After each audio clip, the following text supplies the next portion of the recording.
The first thing I noticed when I walked into Salvatore's that morning was the scent, rich espresso mingling with freshly baked bread, and something spicy that hung in the air like a warning. My fingers trembled as I tied my apron around my waist, the fabric worn thin from countless washings. 6 months at this upscale Italian restaurant on the edge of downtown, and I still felt like an imposter every time I pushed through those heavy oak doors. "You're late, Emma," Marco, the floor manager, hissed as he passed, clipboard clutched to his chest like a shield. His eyes darted nervously toward the kitchen, where something was clearly wrong. The usual rhythmic clatter of pots and pans had been replaced by an eerie silence punctuated by occasional whispers. "I'm sorry," I mumbled, tucking a strand of brown hair behind my ear. "The bus was—" "Save it." He cut me off, lowering his voice. "The boss is here," and he brought his son. My stomach dropped. In 6 months, I'd never seen the owner of Salvatore's, the man whose name hung above the door in elegant gold script. There were rumors, of course. The other waitstaff whispered that Salvatore wasn't just a restaurateur, but something much more dangerous. Something that explained the black SUVs that sometimes idled outside, and the way certain customers were treated with nervous deference. "His son?" I repeated, my voice small. Marco nodded, his usual bravado replaced by something close to fear. "Apparently he's been sick. They've been trying to get him to eat for days, but he refuses everything. They're in the private dining room." I swallowed hard. The private dining room was a sacred space at the back of the restaurant, separated from the main area by heavy velvet curtains. In my time here, I'd only served there twice, both times for men in expensive suits, who spoke in hushed tones and left tips that paid my rent for a month. "Just stay out of their way," Marco advised, his eyes darting toward the kitchen again. "Giovanni's been cooking special dishes all morning, and the boss is getting impatient." I nodded, grateful that my section was on the opposite side of the restaurant. I needed this job desperately. The tips barely covered my bills and the medications my mother needed, but it was all I had after dropping out of culinary school when Mom got sick. The morning passed in a blur of coffee refills and breakfast orders. I moved between tables on autopilot, my mind drifting to the stack of bills waiting on my kitchen counter, and the increasingly desperate texts from my landlord. I was 2 months behind on rent, and his patience was wearing thin. It was just past noon when I heard the commotion from the kitchen. A crash, followed by raised voices. The few customers in my section looked up, startled, as Giovanni burst through the swinging doors, his chef's hat askew and his face flushed with anger or fear. I couldn't tell which. "He threw it against the wall," he exclaimed to Marco, who was frantically trying to calm him. "4th dish today. Nothing is good enough." Marco's eyes found mine, and for some reason I couldn't understand. His expression shifted from panic to calculation. "Emma," he called, gesturing me over with a sharp wave. "You went to culinary school, right?" My heart stuttered. I didn't finish.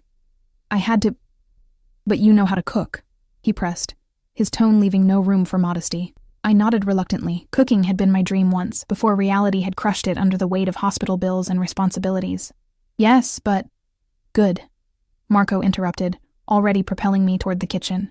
"Giovanni's done everything. Pasta, risotto, even brought in fresh seafood this morning. Nothing works. The kid won't eat." "I don't understand what you want me to—" "Cook something," Giovanni snapped, his Italian accent thickened by stress. "Anything. I don't care anymore.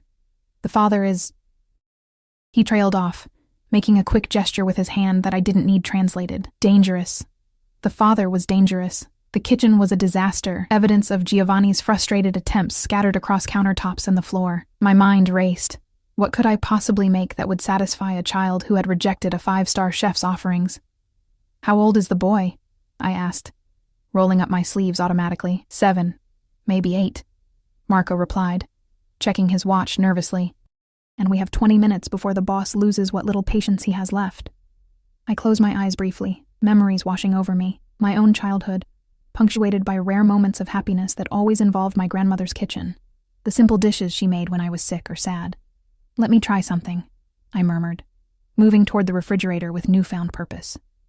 15 minutes later, I stood over a simple dish of pasta with butter, the sauce a delicate blend of cream and chicken broth, light enough for a sick child's stomach but flavored with herbs that would open his appetite. On the side, I'd arranged slices of mozzarella cut into star shapes, a trick my grandmother had used to make me eat when nothing else worked. Marco looked dubious. "That's it? That's what you're sending out after Giovanni's feast was rejected?" I bit my lip, suddenly aware of the enormity of what I was doing. It's what my grandmother used to make when I was sick. It's comforting. Giovanni threw up his hands in defeat, and Marco sighed heavily before taking the plate. Your funeral, he muttered, pushing through the doors toward the private dining room. I held my breath, counting seconds that stretched into minutes. The restaurant had fallen quiet, as if every person inside was listening along with me. Then, the soft creak of the private dining room door opening. Marco's face appeared, his expression unreadable. He beckoned me with a single finger. My legs felt like lead as I crossed the restaurant floor, aware of every eye on me. When I reached the heavy curtain that separated the private dining room from the rest of the space, Marco leaned in close. He ate it, he whispered, his breath hot against my ear. All of it. And now the father wants to see you. The private dining room was dim, lit only by a crystal chandelier that cast dancing shadows across the deep red walls. My eyes took a moment to adjust, and when they did, I had to suppress a gasp. Seated at the head of a long mahogany table was the most intimidating man I had ever seen. Tall and broad-shouldered, with olive skin and piercing dark eyes that seemed to look straight through me. His black suit was impeccably tailored, the fabric clearly expensive, and a heavy gold watch gleamed on his wrist. This, then, was Salvatore, not just the owner of the restaurant, but, if rumors were to be believed, the head of one of the city's most powerful crime families.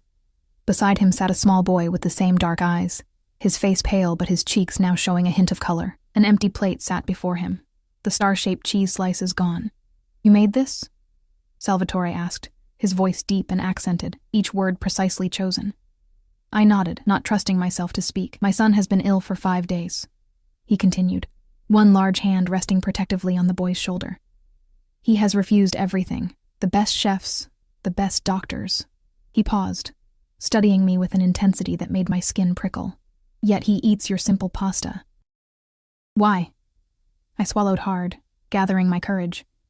When I was sick as a child, my grandmother made this for me. It's not about complexity. It's about comfort. Something shifted in his expression. A subtle change I couldn't quite read. He leaned forward slightly. Your name? Emma, I replied, my voice barely above a whisper. Emma Chen. Emma, he repeated, the sound of my name in his mouth sending an unexpected shiver down my spine. My son, Matteo, would like more stars. He gestured to the empty plate. Relief flooded through me. Of course, right away. I turned to leave, but his voice stopped me. You will make his meals from now on. Only you. It wasn't a request. I looked back at him, at the possessive way his hand rested on his son's shoulder, at the cool authority in his gaze that expected no argument. I'm just a waitress, I said weakly. I didn't even finish culinary school. A smile curved his lips, though it didn't reach his eyes. And yet, my son eats your food when he rejects all others. That makes you much more than just a waitress, doesn't it, Emma Chen? The way he said my full name made it sound like he was memorizing it, cataloging me among his possessions. I felt a chill despite the warmth of the room. Tomorrow, he continued, you will come to my home. Matteo needs to regain his strength, and clearly you have something that appeals to him. His gaze traveled over me slowly, assessingly, as if seeing me properly for the first time. My driver will collect you at 7. I have shifts here, I stammered, searching for any excuse. And my mother, she's ill. I can't leave her. Something dangerous flickered in his eyes. Your shifts are no longer a concern.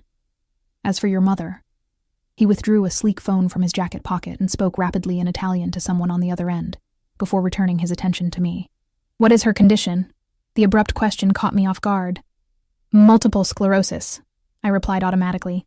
She needs daily care and medications that insurance barely covers. He nodded once, decisively. This is no longer your concern either. A nurse will attend to her, and all medical expenses will be handled. My head spun with the casual way he rearranged my entire life in the space of seconds. Why would you do that? His smile widened, revealing perfect white teeth that reminded me of a predator. My son has not eaten properly in 5 days, yet he finished your meal and asks for more. This makes you valuable to me, Emma Chen. And I take care of what is valuable to me. The possessiveness in his tone was unmistakable. I wasn't being hired. I was being acquired. What if I say no? The question slipped out before I could stop it, hanging in the air between us like a challenge. For a long moment, Salvatore simply looked at me, his dark eyes unreadable. Then he gestured around the room, at the restaurant beyond, at the world itself. Look around you, Emma. At your struggling mother, at your unpaid bills, His voice was soft but edged with steel. "Do you truly believe you have a choice?" In that moment, I felt the invisible cage door swing shut around me. Whatever this was, this strange twist of fate that had placed me in Salvatore's path, I knew with bone-deep certainty that my life would never be the same. The boy, Matteo, looked up at me then, his eyes, so like his father's, filled with a child's simple gratitude. "The stars were good," he said quietly. "No one ever made me stars before." Something in my chest tightened, a strange protective instinct warring with my fear. This child needed me, even if his father terrified me. "Tomorrow, then," Salvatore said, and though his tone was pleasant, the command was clear. 7 o'clock. As I backed out of the room, I caught one last glimpse of them, the dangerous father and his fragile son, both watching me with those identical dark eyes. One gaze calculating and possessive, the other trusting and hopeful. I had the unsettling feeling that I had just been caught in a trap of my own making, snared by a simple plate of pasta and star-shaped cheese. And there was no way out. That night, I barely slept. My small apartment seemed suddenly claustrophobic, the walls pressing in as I paced the worn carpet, trying to make sense of what had happened. My mother watched me from her adjustable bed in the corner of our living room, her eyes clouded with concern. "You're going to wear a hole in the floor, Emma," she said, her voice thin, but still carrying that note of maternal authority I'd known all my life. "Tell me what's troubling you." I sank onto the edge of her bed, the springs creaking beneath my weight. How could I explain that I'd somehow caught the attention of a man who was almost certainly a Mafia boss? That he'd arranged for her care with a single phone call, displaying the kind of power that both terrified and, if I was honest with myself, fascinated me. "I might have a new job opportunity," I said carefully, taking her fragile hand in mine. Her fingers were twisted by disease, the skin paper thin. "As a private cook, for a family." "A family," she repeated, her eyes narrowing slightly. Mom had always been perceptive, even as her body betrayed her. "What kind of family hires a cook after tasting one meal?" I looked away, unable to meet her gaze. "The kind that can afford to, I guess." She squeezed my hand with what little strength she had. "Emma, look at me." When I did, her expression was serious. "You've been carrying the weight of my illness for 3 years now. You gave up your dreams for me. If this job is what you want, take it. But if something feels wrong..." A knock at the door interrupted her, making me jump. It was barely 6 a.m. Who could be here at this hour? When I peered through the peephole, I found myself staring at a woman in crisp medical scrubs, her hair pulled back in a severe bun. Behind her stood 2 men in dark suits, their postures alert and watchful. "Miss Chen?" the woman called through the door. "I'm Nurse Winters, Mr. Salvatore sent me to care for your mother." My heart hammered against my ribs. He'd moved this quickly? I glanced back at my mother, who was struggling to sit up straighter. Curiosity etched across her face. With reluctant fingers, I unlocked the door. Nurse Winters swept in with brisk efficiency, followed by the 2 men carrying what looked like medical equipment. "We'll need to do an initial assessment," she informed me, already moving toward my mother with a professional smile. "And these gentlemen will be installing some upgrades to make Mrs. Chen more comfortable." "Upgrades?" I echoed weakly. The taller of the 2 men gestured to the boxes they'd brought. "Hospital-grade bed, air purifier, monitoring equipment, boss's orders." "And who is this boss?" my mother asked, her voice stronger than I'd heard it in months, her gaze sharp as it moved between the strangers invading our home. Before anyone could answer, my phone buzzed with a text from an unknown number. "I trust you've met Nurse Winters. She comes highly recommended. The men will also improve your security system. My driver will collect you at 6:30 this evening. Pack for a few days." A few days? I stared at the message, anxiety crawling up my spine. This was moving too fast, spiraling beyond my control. "Emma?" My mother's voice cut through my panic. "What's happening?" I looked up to find everyone watching me, the nurse with professional detachment, the men with blank expressions that revealed nothing, and my mother with growing concern. "It's going to be okay," I said, hoping I sounded more confident than I felt. "These people are going to help you while I start this new job." My mother's eyes narrowed further, but she didn't press me in front of strangers. Instead, she submitted to Nurse Winter's examination with quiet dignity, while the men began unpacking their equipment. I retreated to my tiny bedroom, closing the door behind me. Sinking onto my bed, I wrapped my arms around myself, trying to still the trembling that had taken hold of my body. What had I gotten myself into? And yet, when I thought of Matteo's pale face lighting up as he ate my simple pasta, something inside me softened. A child was a child, regardless of who his father was. The day passed in a blur of activity. By afternoon, our modest apartment had been transformed. My mother had a state-of-the-art hospital bed, complete with remote controls and pressure-relieving mattress. A sleek monitoring system sat beside it, and Nurse Winters had arranged my mother's medications in a computerized dispenser. New locks had been installed on the doors and windows, and one of the men had mounted a small security camera in our entryway. Mr. Salvatore values security, he explained when he caught me staring at it. Or surveillance, I thought, but didn't say. At precisely 6:30, my phone buzzed again. Car waiting. I'd packed a small bag with shaking hands, unsure what to bring. Clothes for a few days, toiletries, the worn photo of my grandmother that I kept on my nightstand. As I kissed my mother goodbye, her eyes searched mine. Whatever this is, she whispered. Remember who you are, Emma. You are stronger than you think. I wasn't so sure about that, but I nodded, squeezing her hand one last time before heading for the door. The car waiting outside was not the black SUV I'd expected, but a sleek silver Bentley, its windows tinted so dark they appeared almost black. A driver in a crisp suit held the rear door open for me, his expression impassive. Miss Chen, he greeted me with a slight nod. Mr. Salvatore is expecting you. The interior of the car was all soft leather and subtle luxury. As I settled into the back seat, I caught a faint scent of expensive cologne. Sandalwood and something darker, more complex. The same scent I'd noticed clinging to Salvatore's suit the day before. We drove through the city in silence, moving from my working-class neighborhood into areas I rarely visited. Exclusive districts where trees lined wide streets and houses sat back from the road behind ornate gates. Finally, we turned onto a private drive that wound through meticulously landscaped grounds. The house that came into view took my breath away. House wasn't even the right word. It was a mansion, sprawling and elegant, its stone facade illuminated by subtle landscape lighting. Fountains played in formal gardens, the water sparkling in the gathering dusk. We're here, Miss Chen, the driver announced unnecessarily, pulling up to a grand entrance flanked by marble columns. Before I could reach for my bag, the car door opened, and there stood Salvatore himself, tall and imposing in another perfectly tailored suit, his dark eyes assessing me as I stepped out.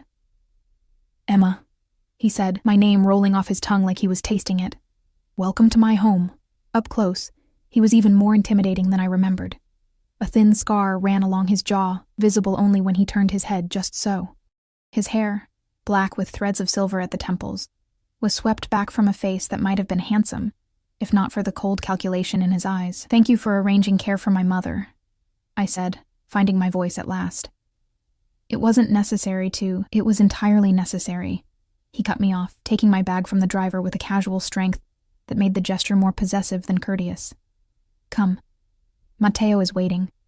He placed a hand at the small of my back to guide me up the steps, his touch firm enough to brook no argument but careful, as if I were something fragile and valuable.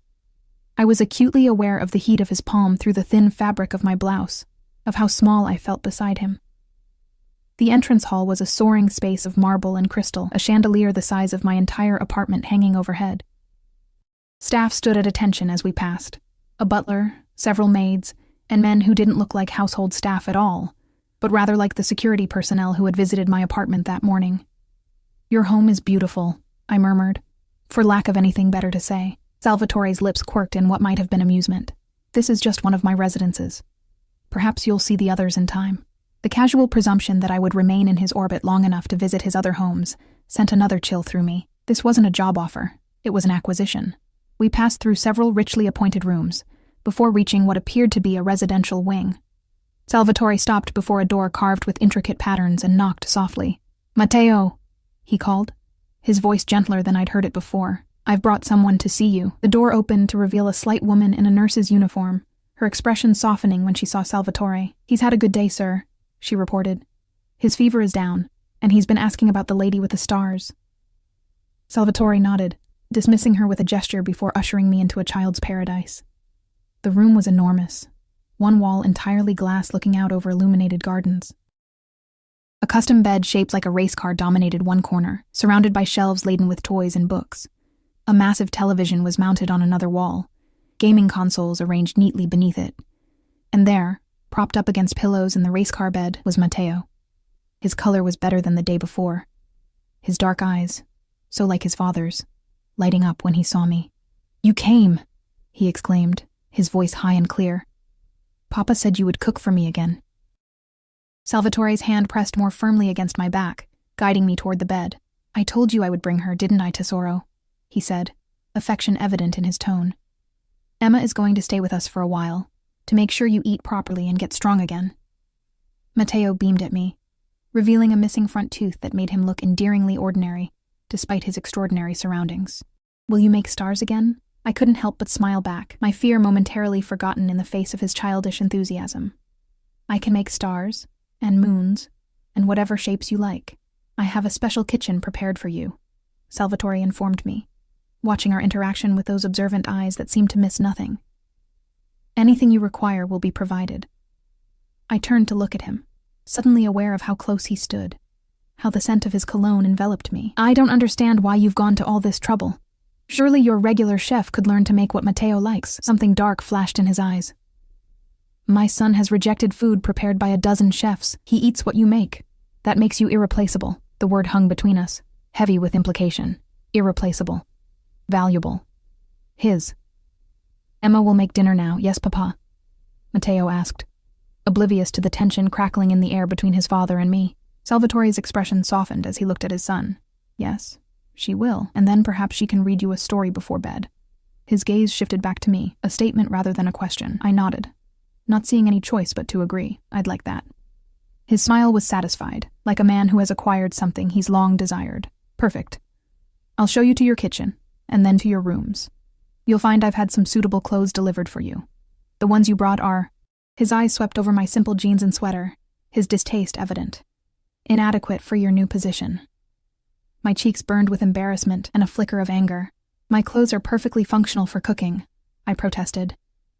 "You are no longer merely a cook, Emma," Salvatore replied, his tone making it clear the matter was not open for discussion. "You are a member of my household now. You will dress accordingly." Before I could respond, Matteo piped up. "Can she make chicken stars tonight, Papa?" Salvatore's expression changed again, the hard edges softening when he looked at his son. "Whatever you want, tesoro. Emma is here to make you happy." I looked between them, the powerful father and the adoring son, and felt the weight of expectation settling over me. Whatever was happening here went beyond a simple job. Salvatore had decided I was valuable, and now I belonged to him in some way I didn't fully understand yet. As if reading my thoughts, he leaned closer, his breath warm against my ear as he whispered, "Don't look so frightened, Emma. I take excellent care of what belongs to me. You'll want for nothing here." A shiver ran down my spine, not entirely from fear. There was something mesmerizing about him, about the absolute certainty with which he moved through the world, bending it to his will. "I don't belong to anyone," I whispered back, summoning what little courage I possessed. His smile was slow and knowing. "We'll see." As he guided me out of Matteo's room toward the kitchen he'd prepared for me, his hand never left the small of my back, a constant reminder of his presence, his control, his claim, and despite everything, the fear, the confusion, the sense of being trapped, I couldn't deny the strange thrill that ran through me at his touch, at the dark promise in his eyes when he looked at me. I was falling into something dangerous, something I didn't understand. But as we descended the grand staircase toward whatever fate awaited me, I realized that some small, reckless part of me wanted to see where this path would lead. The kitchen Salvatore had prepared for me was nothing short of extraordinary. Gleaming stainless steel appliances, marble countertops, and copper pots hanging from a rack overhead. It was the kind of space I had dreamed about during my brief time in culinary school. A far cry from the cramped corner of my apartment where I'd cooked simple meals for my mother and myself. Or even the chaotic professional kitchen at Salvatore's restaurant. "Is it to your satisfaction?" Salvatore asked, watching me as I ran my fingers along the cool marble surface. It's beautiful," I admitted, unable to hide my awe. He nodded, pleased with my reaction. "The refrigerator and pantry are fully stocked. If you require anything specific, provide a list to Maria." He gestured to a petite woman who had materialized silently in the doorway. "She oversees the household staff." Maria gave me a tight smile that didn't reach her eyes. "A pleasure, Miss Chen." The way she looked at me, a mixture of curiosity and wariness, made me wonder what exactly Salvatore had told his staff about me. Before I could ponder this further, Salvatore continued. You'll prepare Matteo's meals here, but you will dine with us. I wish to observe what my son eats, and I prefer to keep family meals intimate. The way he said, family, sent another ripple of unease through me. I wasn't family. I was an employee, wasn't I? Of course, I replied, focusing on the task at hand to calm my nerves. For tonight, I should probably keep it simple since Matteo's still recovering. Chicken broth with tiny star-shaped pasta, and perhaps some lightly poached white meat chicken cut into stars as he requested. Salvatore watched me with those penetrating eyes, as if cataloging my every movement, my every expression. You understand children. It wasn't a question, but I answered anyway. I helped raise my cousins before. I trailed off, the memory of my previous life suddenly sharp and painful. Before your mother fell ill, he finished for me, and I wondered how much he already knew about me. You sacrificed your education to care for her. I turned away, uncomfortable with his scrutiny. She would have done the same for me. Loyalty, he murmured, the word heavy with meaning. A rare and valuable quality. I busied myself examining the contents of the refrigerator, which was stocked with premium ingredients, organic vegetables, imported cheeses, meats from butchers whose names I recognized from the pages of gourmet magazines I used to flip through wistfully. I'll leave you to your work, Salvatore said after a moment. Maria will show you to your rooms afterward. He moved toward the door but paused, turning back to fix me with that intense gaze again. Emma, understand this. Matteo is everything to me. His happiness and well-being are not negotiable. As long as you contribute to both, you will find me a generous patron. The slight pause before his last word hung between us, laden with unspoken implications. And if I don't? I asked, the question slipping out before I could stop it. His smile was cold and didn't reach his eyes. Let's ensure that question remains theoretical, shall we? With that, he was gone, leaving me alone in the cavernous kitchen with my racing thoughts. I threw myself into cooking, finding solace in the familiar motions of chopping, stirring, and seasoning. Working with such high-quality ingredients was a joy I hadn't experienced in years, and despite my circumstances, I felt a flicker of my old passion returning. For Matteo's meal, I prepared a delicate chicken broth with tiny star-shaped pasta I found in the pantry. I poached chicken breast with herbs, then carefully cut it into star shapes. On the side, I arranged sliced cucumbers into crescent moons and carved apple slices into more stars. Everything simple, light, but visually appealing for a child still regaining his appetite. Maria reappeared just as I was plating. Mr. Salvatore requests that you bring the meal to the family dining room yourself. I followed her through the maze of the mansion, carrying the tray carefully. The family dining room turned out to be a relatively modest space compared to the grandeur of the rest of the house, a round table with just 4 chairs in a warmly lit room with windows overlooking a garden illuminated by subtle landscape lighting. Matteo was already seated, wearing fresh pajamas printed with rockets and stars. His face lit up when he saw me. Emma, you made stars. Salvatore sat beside him, his imposing presence somehow softened in this setting. He had removed his suit jacket and rolled up the sleeves of his crisp white shirt, revealing strong forearms marked with a few faded scars. I caught myself staring and quickly looked away. It looks delightful, he commented, as I set the plate before Matteo. You'll join us, of course. It wasn't a request. I slid into the chair opposite him, acutely aware of his eyes on me as Matteo eagerly dug into his meal. This is even better than yesterday, the boy declared, devouring a chicken star with enthusiasm that made me smile despite my nerves. I'm glad you like it, I said softly. Tell me, Emma, Salvatore began, pouring deep red wine into a glass and pushing it toward me. Where did you learn to cook? I accepted the wine with hesitant fingers, taking a small sip to steady myself. It was richer and more complex than any I'd tasted before, probably worth more than what I used to make in a week at the restaurant. My grandmother, I answered, the memory warming me from within. She was from Taiwan originally. She believed food was love made visible. A wise woman, Salvatore murmured, his own glass raised slightly as if in tribute. And your father? The abrupt change of subject caught me off guard. He left when I was young. I barely remember him. Something flashed in Salvatore's eyes. Anger, perhaps, though not directed at me. A man who abandons his family has no honor. The conviction in his voice was absolute, and I glimpsed a core principle that seemed to govern his life. Family above all. Mama left too, Matteo said suddenly, his small voice piercing the tension. She didn't want me. My heart clenched at the matter-of-fact way he said it. at the shadow of pain that crossed his young face. Salvatore's hand covered his son's immediately, protective and fierce. "Your mother was not worthy of you, Tesoro. Her loss is immeasurable." I watched their interaction, understanding dawning. A single father, fiercely protective of his motherless son. It didn't excuse what Salvatore was, whatever criminal enterprises he controlled, but it humanized him in a way that was both comforting and unsettling. "Do you have children, Emma?" Salvatore asked, his attention returning to me. I shook my head. "No, I've been too focused on my mother and work." "You would make an excellent mother," he observed, his gaze assessing me in that way that made me feel transparent. Patient, nurturing, creative. Heat rose to my cheeks at the unexpected compliment and the implications behind it. "Thank you," I managed, taking another sip of wine to hide my confusion. The rest of the meal passed in similar fashion, Salvatore asking questions that peeled back layers of my life while revealing little about himself, Matteo chattering happily between bites, and me growing increasingly aware of the strange intimacy developing between the three of us. By the time Matteo had finished his meal and was struggling to keep his eyes open, I felt both drained and oddly exhilarated, as if I'd passed some sort of test without knowing the criteria. "I promised to read him a story," I reminded Salvatore, noticing Matteo's drooping eyelids. "So you did." He stood, lifting his son into his arms with gentle strength. "Come."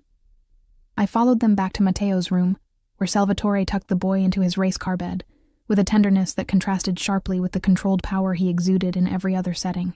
He pressed a kiss to his son's forehead, murmuring something in Italian that sounded like a blessing or a prayer. Then he straightened and turned to me. "I have matters to attend to. Read to him until he sleeps. Then Maria will show you to your rooms." After he left, I settled beside Matteo's bed with a book he eagerly pulled from his nightstand, a story about a young astronaut exploring distant stars. As I read, his eyelids grew heavier until he finally drifted off, one small hand clutching the edge of my sleeve. I gently extracted myself and turned to find Maria, waiting silently in the doorway. "This way, Miss Chen," she said, leading me through another wing of the sprawling mansion. The rooms Salvatore had mentioned turned out to be a luxurious suite larger than my entire apartment. A sitting room with elegant furnishings opened onto a bedroom dominated by a four-poster bed draped with fine linens. A marble bathroom featured a soaking tub and shower with more settings than I knew what to do with. Floor-to-ceiling windows offered views of moonlit gardens, and in the distance, the glittering lights of the city. "Your belongings have been unpacked," Maria informed me, gesturing to a walk-in closet. "Mr. Salvatore has provided additional items he thought you might require." Curious, I opened the closet door and gasped. Hanging in neat rows were garments I could never have afforded. Dresses, blouses, pants, all in my size but made of fabrics that felt like liquid between my fingers. Designer labels I recognized from magazines, shoes arranged on illuminated shelves.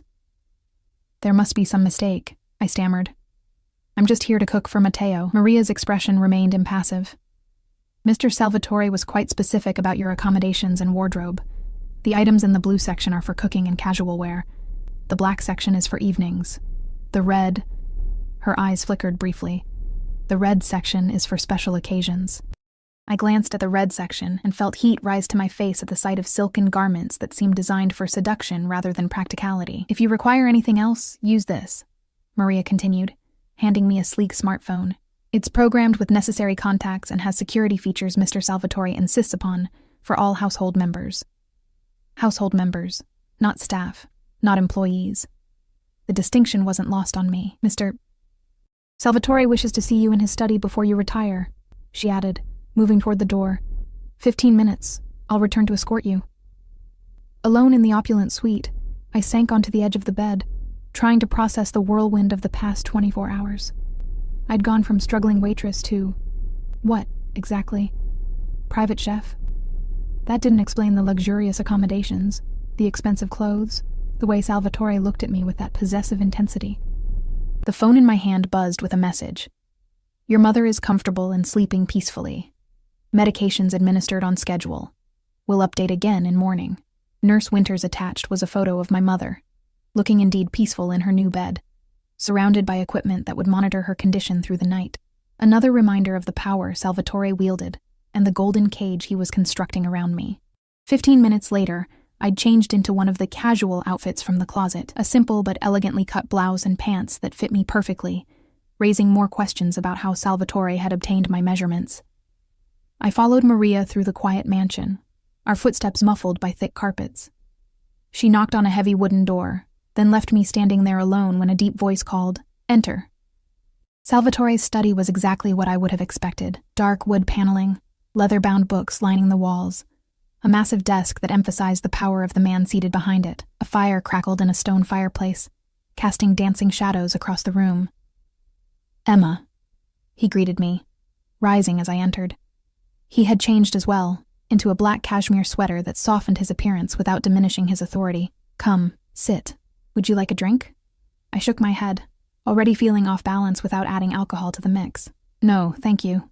He gestured to a leather armchair across from his own beside the fire, and I perched on its edge, unable to relax fully in his presence. "Matteo is asleep?"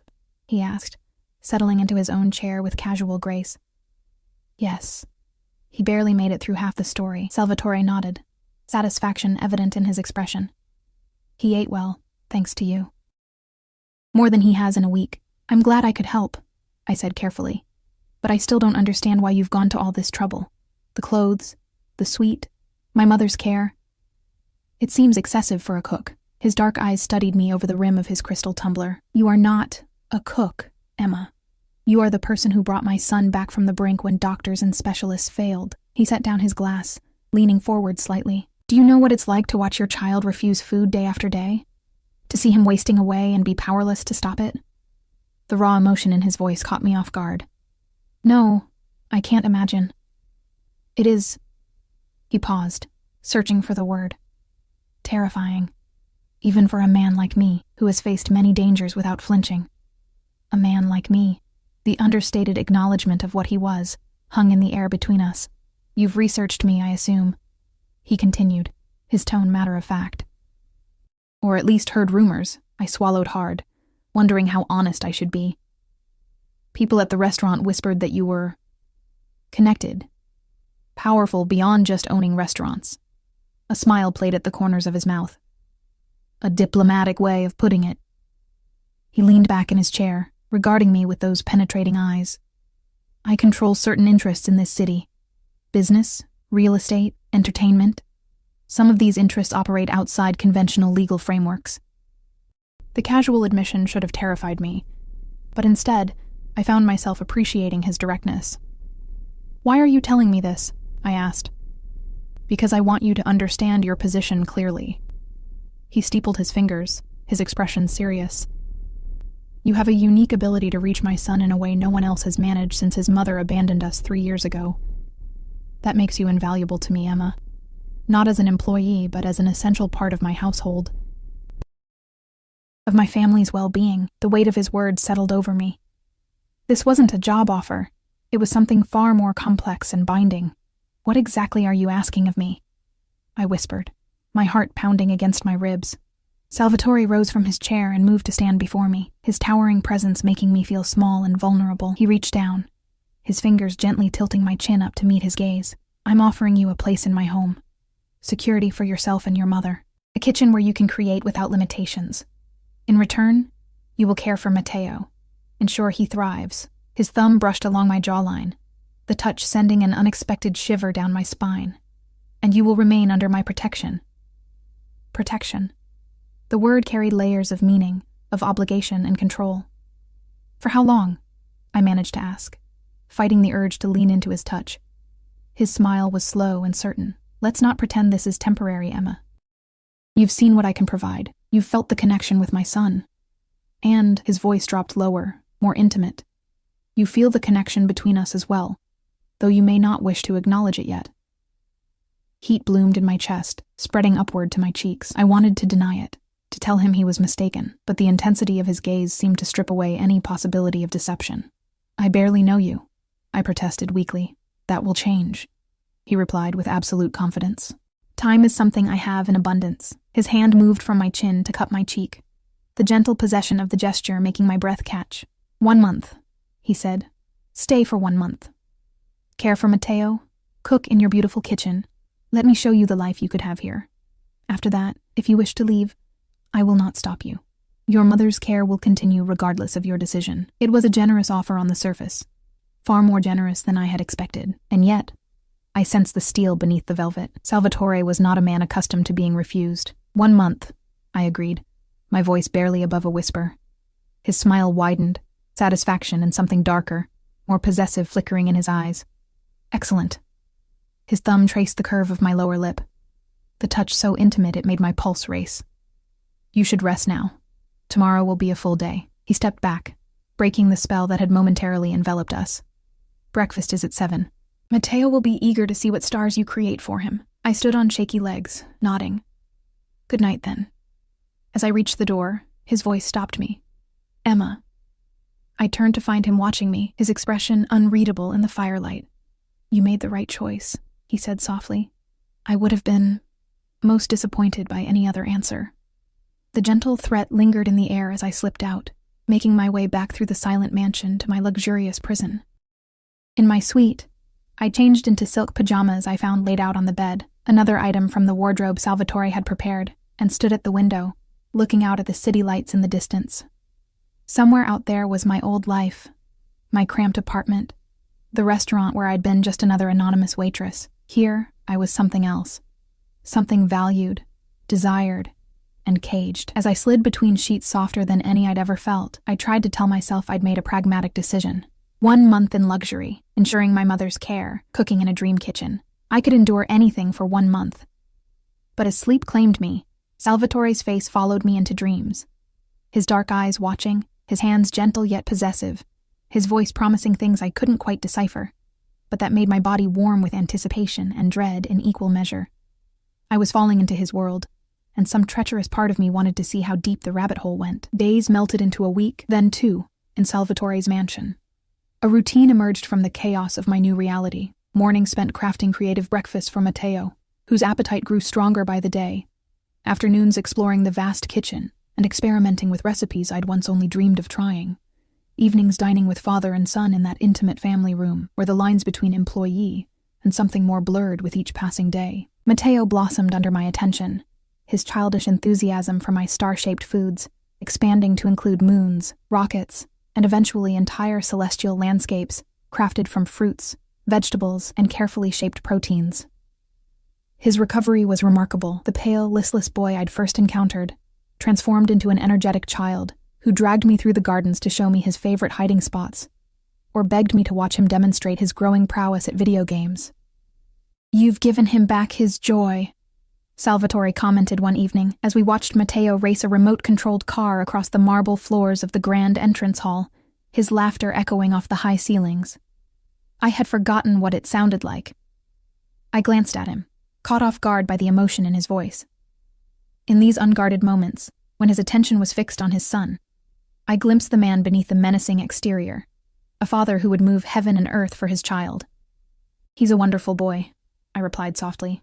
Smart, curious, kind. You've raised him well. Salvatore's expression tightened slightly. I've done my best, after his mother decided motherhood was less appealing than the modeling career I had apparently stunted. It was the most he'd revealed about Matteo's absent mother, and I treaded carefully. Her loss.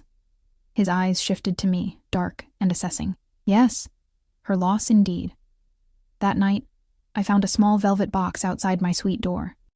Inside was an elegant gold bracelet studded with tiny star-shaped diamonds that caught the light when I moved my wrist. No note accompanied it, but none was needed. The gifts had started appearing around the 4th day. First small tokens left in the kitchen, imported spices, artisanal chocolates. Then more personal items, a silk scarf in my favorite shade of blue, an antique cookbook with handwritten notes in the margins, a bottle of perfume I'd admired in a magazine once but never dreamed of owning. I knew I should refuse them, return each one with a firm reminder that I was here only to cook for Matteo. But each gift was so perfectly chosen, so aligned with my tastes and desires, that I couldn't help but wonder how much effort Salvatore was putting into understanding me. And then, there were the moments when our paths crossed in the mansion's corridors, his hand brushing mine as he passed me a glass of wine at dinner, his body close behind me as he reached past to open a door, his eyes lingering when he thought I wasn't looking. Each encounter charged with an electricity that both frightened and thrilled me. You've cast quite a spell on the boss, Maria commented one morning as she helped me locate a particular spice in the massive pantry. Her tone was carefully neutral, but her eyes were sharp with curiosity. I'm just doing my job, I replied, busying myself with examining a jar of saffron threads to avoid her gaze. She made a soft sound, something between a laugh and a snort. In the 15 years I've worked for Mr. Salvatore, I've never seen him personally select a woman's wardrobe or give her the East Wing suite. She paused, then added more quietly, or look at someone the way he looks at you. Heat rose to my cheeks. You're mistaken. I don't think so. Maria closed the pantry door, fixing me with a serious gaze. Be careful, Miss Chen. Mr. Salvatore is complicated. When he wants something, he gets it, and he's decided he wants you. Before I could respond, she was gone, leaving me with the unsettling confirmation of what I'd suspected but tried to deny. That evening, as I was finishing preparations for dinner, my phone buzzed with a message from Salvatore. Wear something from the red section tonight. Matteo will dine with Maria. We have matters to discuss. S. My pulse quickened. The red section of my wardrobe, the clothes Maria had described as for special occasions, had remained untouched since my arrival. I'd peek at them occasionally, running my fingers over silks and laces in deep crimson shades, but had never found the courage, or reason, to wear them. In my suite, I stood before the open closet, examining my options with trembling hands. I finally selected the most modest of the collection, a deep burgundy wrap dress with a neckline that hinted rather than revealed, the fabric clinging just enough to suggest curves without being overtly provocative. When I entered the smaller dining room, I found it transformed. The usual bright lights had been dimmed, replaced by the warm glow of candles scattered across the table, a bottle of champagne chilled in an ice bucket, and the usual place settings had been replaced with fine china I hadn't seen before. Salvatore rose as I entered, his eyes traveling slowly from my face down the length of my body and back again. He had exchanged his usual suit for a black shirt open at the collar and tailored pants that emphasized his powerful build. You look beautiful, he said simply, coming around the table to pull out my chair.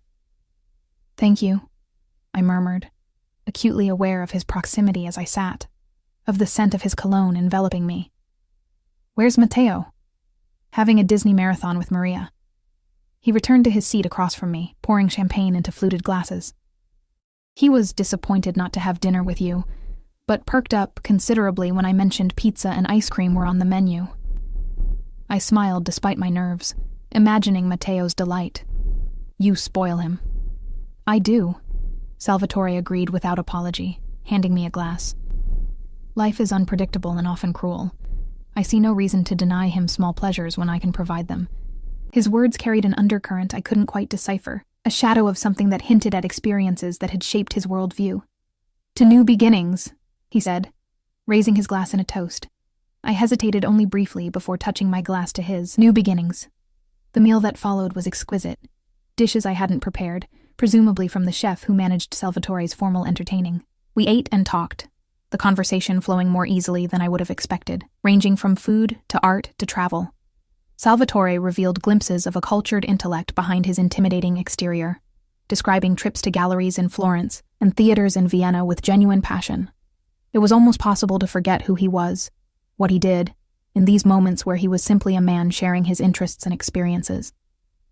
You're surprised, he observed, reading my expression with that uncanny perception. That I can appreciate Caravaggio and discuss Puccini, I blushed, caught out. I'm sorry, I didn't mean, he waved away my apology. Most people have a one-dimensional view of men in my position. They expect a crude, uneducated thug who solves problems with violence and thinks only of money and power. And that's not you? I dared to ask. His smile was enigmatic. Violence is a tool, not a preference. Money is necessary, but ultimately meaningless beyond what it provides. Power? He paused, swirling the wine in his glass thoughtfully. Power is essential, but not for its own sake. For protection, for creating a safe world for those I care about. For Matteo, I suggested. For Matteo, he agreed. And for others under my protection. The way he looked at me made it clear I was included in that category now. As the meal concluded and dessert, a delicate panna cotta with fresh berries, was placed before us, Salvatore's demeanor shifted subtly, becoming more focused, more intense. You've been here nearly 3 weeks now, Emma, he began, watching me over the rim of his glass. You've settled in well. Matteo adores you. The staff respects your presence. Thank you, I said cautiously, sensing there was more to come. I told you when you arrived that I would give you a month before asking for your decision about staying permanently. He set down his glass, his dark eyes never leaving mine. But I find myself impatient, a quality I normally despise in others. My heart pounded against my ribs. What are you asking me exactly? Salvatore leaned forward slightly. I want you to stay, not just as Matteo's cook, but as a permanent member of this household, of this family. I set down my spoon, my appetite vanishing. I don't understand what that means. I think you do. He rose from his chair and came around the table, extending his hand to me. Come, I want to show you something. I placed my hand in his, allowing him to lead me from the dining room through corridors I hadn't explored yet. We ascended a curved staircase to a part of the mansion I hadn't visited before, finally stopping before a set of double doors. This wing has been closed since Matteo's mother left, Salvatore explained, producing a key from his pocket. I had no reason to use it until now. He unlocked the doors and pushed them open, revealing a stunning private suite that made even my luxurious accommodations seem modest by comparison. A sitting room with floor-to-ceiling windows overlooked the illuminated gardens and the city beyond. Through an archway, I glimpsed a bedroom dominated by an enormous bed draped in silk. Another doorway led to what appeared to be a private study, the mistress's wing, Salvatore said quietly, watching my reaction. Traditionally occupied by the lady of the house, the implication stole my breath. Salvatore, you belong here, Emma, he interrupted, his voice low and certain. Not in the guest suite, not as an employee. He took my hands in his touch gentle but firm. These past weeks have shown me what you are, what you could be to us. To me, I looked up at him, searching his face for signs of deception, manipulation, but found only intensity and something that looked remarkably like vulnerability. This is too much, I whispered, too fast. I barely know you. You know more than you think, he countered. You've seen me with my son. You've observed how I run my household, how I treat those under my protection. And I've watched you, your kindness, your creativity, your quiet strength. His hands tightened slightly on mine. We fit, Emma, in ways I didn't expect to find again after Matteo's mother betrayed us. The comparison to his former wife sent a jolt of alarm through me. I'm nothing like her. I'm not glamorous or sophisticated. You are everything she was not, Salvatore cut in, a flash of something dangerous crossing his features. Loyal, nurturing, genuine. He released one of my hands to cup my cheek, his touch surprisingly tender. And far more beautiful, though you don't see it yourself. My skin burned beneath his palm, a confusing mix of emotions flooding through me. Fear, attraction, disbelief, and something dangerously close to longing. I need time, I managed. This isn't what I expected when I came here. A smile curved his lips. What did you expect, Emma? That a man like me would bring a woman like you into his home and remain unmoved? That I would watch you care for my son, bring life back to my table and feel nothing? Put that way, it did seem naive. But still, your world is dangerous, I said softly. What you do, who you are. My world can protect you in ways you can't imagine, he countered. Your mother's health is already improved with the care I've provided. Your financial worries are gone. You cook in a kitchen most chefs only dream of. His thumb traced my lower lip, sending shivers down my spine. And you would have me, completely devoted to you and Matteo. A family. Family. The word echoed in my mind, stirring longing for something I'd lost when my grandmother died and my mother fell ill. Stability, belonging, security. I don't know what to say, I whispered truthfully. Salvatore's eyes darkened. Say nothing then. Let me show you instead. Before I could respond, he leaned down and kissed me, his lips gentle at first, then more insistent as I failed to pull away. And God help me, I didn't want to pull away. His kiss was intoxicating. Confident without being domineering, passionate without being crude. His arms encircled me, drawing me against the solid warmth of his chest, and I found myself responding, my hands sliding up to his shoulders.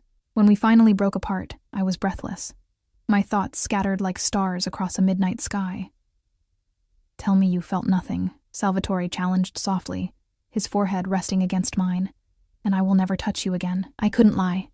Not to him, and certainly not to myself. I felt something. But this is all happening so fast.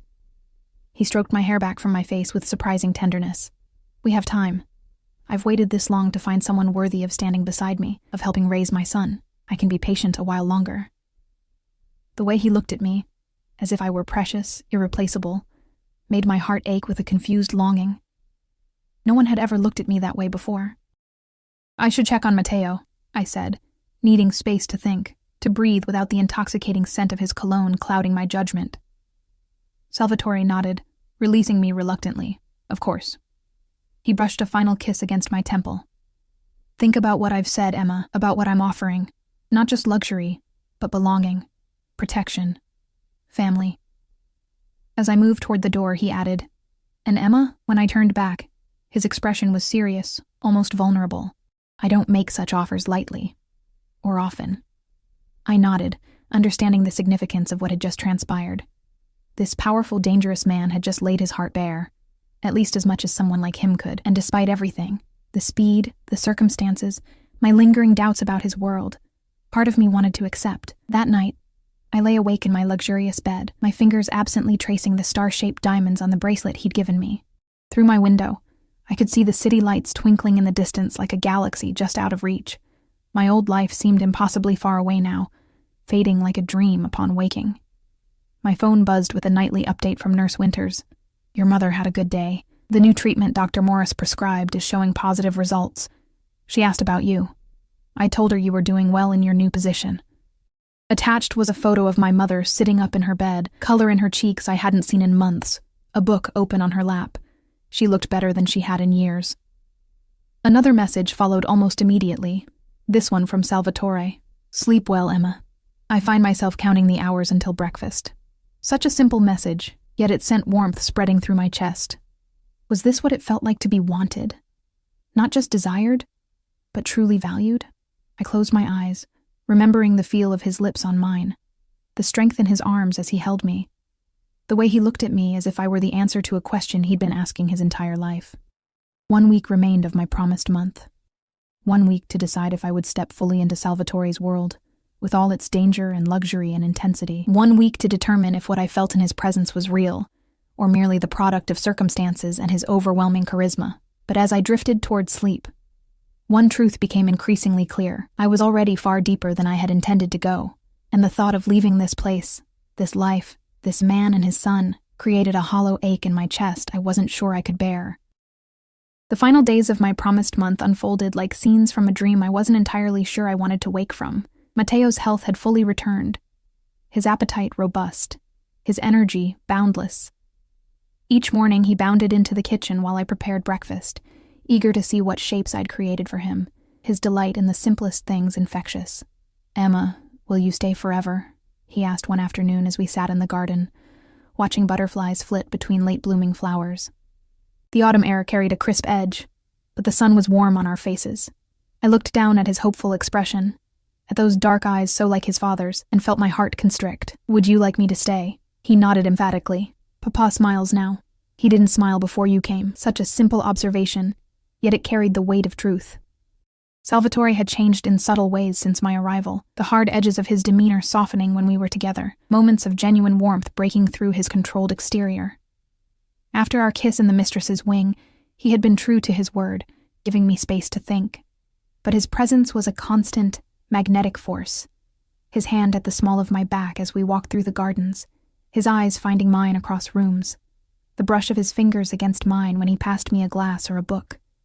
Each touch deliberate, each glance a question I wasn't yet ready to answer. On the evening of my 25th day in the mansion, as I was putting the finishing touches on a dessert for our dinner, my phone rang. I froze when I saw the caller ID, Nurse Winters. Hello? I answered, anxiety immediately clutching at my throat. Miss Chen, please don't be alarmed, she began, her professional tone tinged with urgency. Your mother has experienced some difficulty breathing. We've stabilized her, but Dr. Morris believes she should be evaluated at the hospital as a precaution. The whisk I'd been holding clattered to the counter. I'll come right away. Which hospital? St. Vincent's. We're en route now in the medical transport, mister. Salvatore arranged for emergencies. Of course he would have thought of that. The man who left nothing to chance, who prepared for every contingency. I ended the call just as Salvatore appeared in the doorway of the kitchen. Concern etched across his features. What's happened? My mother, I explained, already untying my apron with trembling fingers. She's being taken to St. Vincent's. I need to go to her. Without hesitation, he pulled out his phone. Antonio will bring the car around. I'll come with you. You don't have to. I do. he interrupted firmly. You're upset. You shouldn't be alone. Before I could protest further, he was guiding me through the mansion, his arm around my shoulders providing a steadiness I desperately needed. Within minutes, we were in the back of his sleek Bentley, speeding toward the city with a driver who seemed to know exactly which traffic laws could be bent in service to his employer's wishes. Salvatore held my hand throughout the journey, his thumb stroking soothing patterns across my skin. He didn't offer empty reassurances or platitudes, just the solid comfort of his presence. At the hospital, doors opened for him. Staff jumped to attention, and we were escorted to a private waiting area while my mother was being examined. I paced the small room, anxiety making it impossible to sit still. What if she's worse? What if the treatments haven't helped as much as we thought? What if... Salvatore caught me mid-pace, his hands gentle but firm on my shoulders. Emma, look at me. I raised my eyes to his, finding an unexpected softness there. Your mother is receiving the best care possible. Dr. Morris is the top specialist in the country for MS. If there is anything to be done, it will be done. I promise you this. The certainty in his voice calmed something in me, reminding me that I was no longer alone in caring for my mother, in carrying the burden of her illness. Thank you, I whispered, leaning into him almost unconsciously. His arms encircled me, strong and protective, and I allowed myself to draw comfort from his embrace. We remained that way until a doctor entered, a distinguished man with silver hair and a kind face who introduced himself as Dr. Morris. I straightened immediately, bracing for bad news. Miss Chen, he began, his tone reassuringly calm. Your mother experienced what we call a pseudo-exacerbation, temporary worsening of symptoms triggered by a slight fever from a minor infection. We've started antibiotics and her breathing has already improved. Relief washed over me in a dizzying wave. So she'll be okay? More than okay, he replied with a small smile. Despite this setback, the new treatment protocol is showing remarkable results. The latest MRI shows significant reduction in active lesions. He glanced at Salvatore. The experimental medication you arranged access to is performing exceptionally well. I turned to Salvatore, confused. Experimental medication? Something like guilt flickered across his face. I made some calls to connections in the pharmaceutical industry. Your mother was added to a trial that showed promising results in similar cases. You didn't tell me, I said softly, not accusingly, just surprised by yet another way he had intervened in my life. In my mother's life. I didn't want to give you false hope, he explained. And I wanted to be sure it was helping before I mentioned it. Dr. Morris cleared his throat discreetly. Your mother is asking for you, Miss Chen. She's in room 412, a private suite. She should be able to return home tomorrow if all remains stable. Thank you, doctor, Salvatore said, his tone making it clear the conversation was concluded. As the doctor left, I turned fully to Salvatore, studying his face in the harsh hospital lighting. You arranged experimental treatment for my mother without telling me. He met my gaze steadily. Yes. Why? His answer was simple, direct. Because she matters to you, and you matter to me. The honesty in his voice, in his eyes, broke something open inside me, a last barrier of resistance I'd been maintaining against the tide of emotions he evoked. I need to see her, I said, my voice thick with unshed tears. Salvatore nodded. Of course. I'll wait here. I found my mother in a room that looked more like a luxury hotel suite than a hospital room. Plush chairs for visitors, tasteful artwork on the walls, a window with a view of the city skyline. She was propped up on pillows, looking tired but far better than I had feared. Emma, she greeted me, extending her hand. You didn't need to rush here. They're making a fuss over nothing. I sat beside her, taking her hand in mine. Breathing difficulty isn't nothing, Mom. She waved dismissively with her free hand. A little shortness of breath, that's all. This new treatment has me feeling better than I have in years, despite today's hiccup. She studied my face. You look different. I blushed under her scrutiny. Different how? Healthier. More vibrant. Her eyes narrowed shrewdly and conflicted. This job is more than just cooking, isn't it? I should have known I couldn't hide anything from her. It's complicated. It's that man, the one who arranged all this. It wasn't a question. Nurse Winters mentioned he owns half the city, and the other half is afraid of him. Mom, I'm not judging, Emma, she interrupted gently. I just want to understand. You've been so vague in your messages talking about the kitchen and the boy, but never explaining why a man like that would go to such lengths for a cook. I took a deep breath, deciding honesty was the only path forward. He wants me to stay permanently, not just as Matteo's cook, but as his lover? she asked bluntly. I felt heat rise to my cheeks. Nothing's happened. Not really. But yes, I think that's part of it. She was quiet for a moment, considering. And what do you want, Emma? The question hit me like a physical blow. What did I want? I'd spent so long subordinating my desires to necessity, dropping out of school to care for her, working jobs I hated to pay bills, putting my dreams on hold indefinitely, that I barely recognized the concept of wanting something for myself. I don't know, I admitted. Part of me thinks this is insane. He's dangerous, Mom. The things he does, the power he has. I trailed off, remembering how doors had opened for him at the hospital, how staff had snapped to attention at his arrival. And the other part? She prompted. The other part feels alive around him, seen, valued.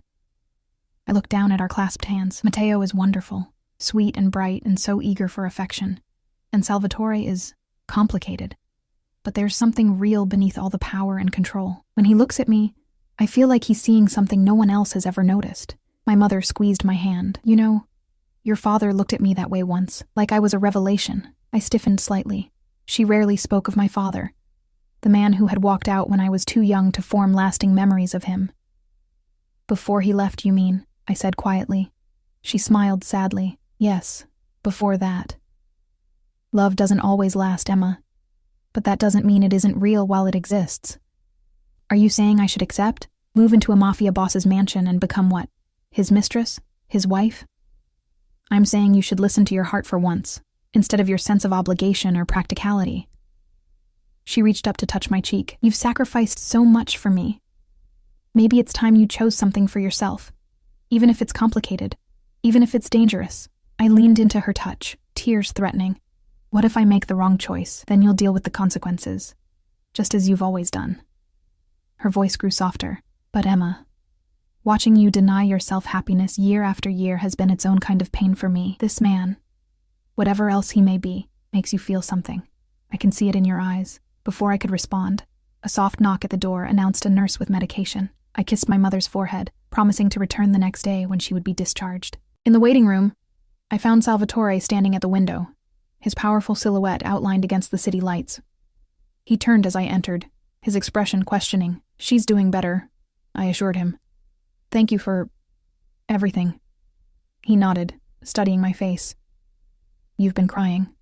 I touched my cheek, surprised to find it damp. Just emotional, I guess. Salvatore moved closer, his hand reaching up to brush away a tear I'd missed. Let me take you home. Home. The word resonated strangely. Not my apartment, but his mansion. When had I started thinking of it as home? In the car, we sat in comfortable silence, the events of the evening having shifted something between us. As we passed through the city toward the winding road that led to his estate, I found myself studying his profile in the passing lights. The strong jaw, the straight nose, the hints of silver at his temples that somehow enhanced rather than diminished his magnetism. You're staring, he observed, his voice tinged with amusement. I didn't look away. I'm deciding. His eyes met mine, understanding dawning. About staying. Yes. We lapsed into silence again until the car pulled through the gates of the estate, gravel crunching beneath the tires. When we stopped at the entrance, Salvatore dismissed the driver with a nod. Walk with me, he said, offering his hand. I took it, allowing him to lead me through the gardens now lit by subtle landscape lighting. The autumn air was crisp, carrying the scent of late roses and the earthy aroma of fallen leaves. We stopped beside a small fountain where water trickled musically over carved stone. When Matteo was born, Salvatore began unexpectedly. I promised myself I would give him everything. Security, opportunity, love. Things my own father never provided. He turned to face me, still holding my hand. When his mother left, I thought I had failed him somehow, that I hadn't been enough. The vulnerability in his admission caught me off guard. You're a good father, Salvatore. I try to be. His thumb stroked across my knuckles. But something was missing until you came. You brought light back into this house, Emma, into our lives. He stepped closer, his free hand coming up to cup my cheek. I know what I am. The things I've done. The world I inhabit.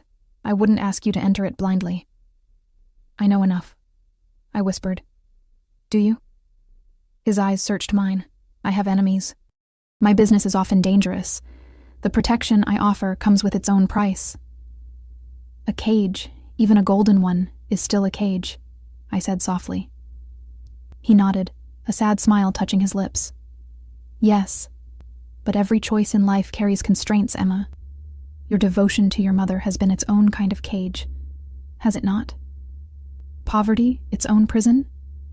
I couldn't deny the truth of his words. I'm offering you a different kind of life, he continued.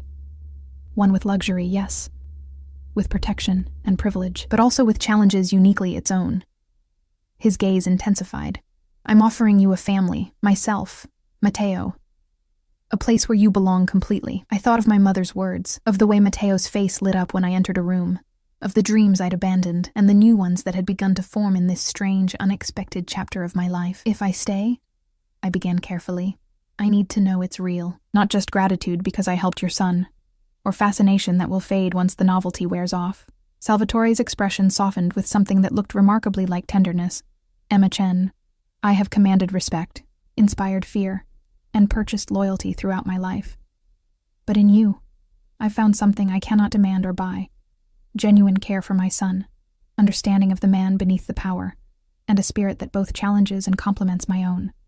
He lifted my hand to his lips, pressing a kiss against my palm that sent warmth cascading through me. Is that real enough for you? In that moment, standing in the moonlight with this dangerous, compelling man, I made my choice. I stepped forward, closing the distance between us, and raised my face to his. Yes, I whispered against his lips. It's real enough. His kiss was possessive yet tender, claiming yet giving. His arms encircled me, drawing me against the solid warmth of his chest, as if he would never let go. And perhaps he wouldn't. This man who held on to what he valued with unwavering determination.